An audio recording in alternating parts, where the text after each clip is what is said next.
Feedback is the delicate art of letting people know the score. As we all know, feedback is vital because it gives people information that helps them learn and grow.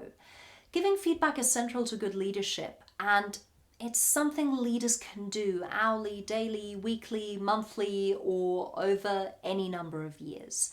However, giving feedback is also one of the more difficult conversations leaders must have, and I believe that's partly the reason as to why many companies and leaders only give detailed feedback once a year, which is usually part of the end of year review. Don't you think that's baffling? Now, in my work as a consultant and executive coach, I've seen leaders give feedback in all kinds of ways. But contrary to popular belief, when it comes to giving feedback for poor performance, as well as when it comes to giving feedback for great performance, I've rarely seen many people do it well. I want you to take a second now, and I want you to have a think about the last time you gave someone feedback for something they did well.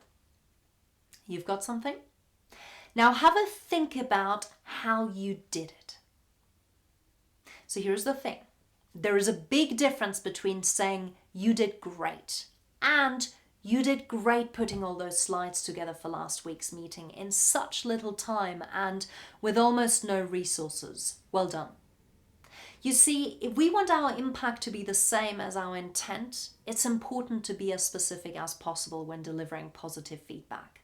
And this means thinking a bit more deeply and taking more care with your feedback. By the way, the same goes for compliments. Instead of opting for the "you look nice," have a think about what it is that makes the person look nice.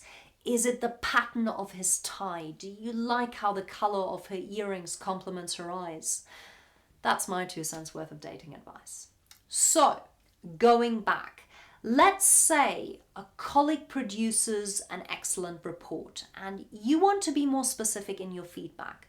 To do so, here are the types of questions you could consider when putting together the feedback. What was great about the report? What effort did they need to put in?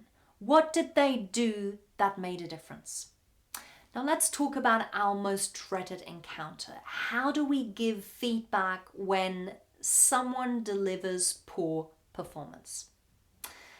I thought it might be easier to give you some tips around this by sharing the following scenario.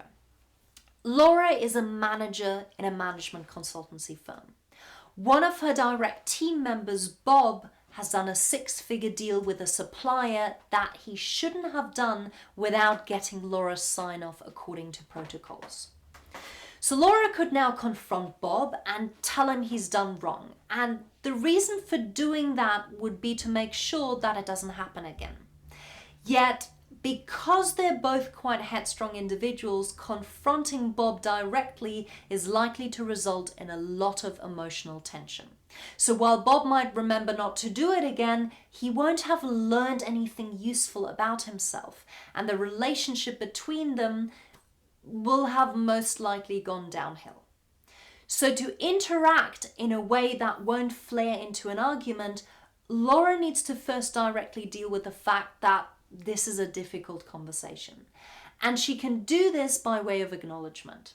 Once she's set up the conversation, Bob needs to diffuse the strong emotional charge that comes with poor performance.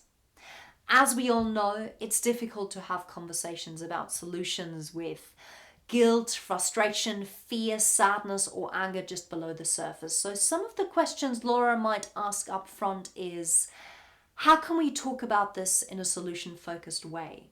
Or how can this conversation be the most useful to you? Or what have you learned from this whole situation? Now, when it comes to dealing with underperformance, if our commitment is to people's learning, the more emotional charge there might be, the more essential it is to use a self-directed approach. This takes a willingness to put aside your own emotional response to a situation and focus on how to make the feedback experience of maximum value to the other person. In summary, if our goal is To improve people's performance, then lots of feedback is essential, whatever has happened. Without feedback, we can't learn. However, we need to move away from the well-known good, bad, good sandwich, or finding a nice way of telling someone politely what they did wrong.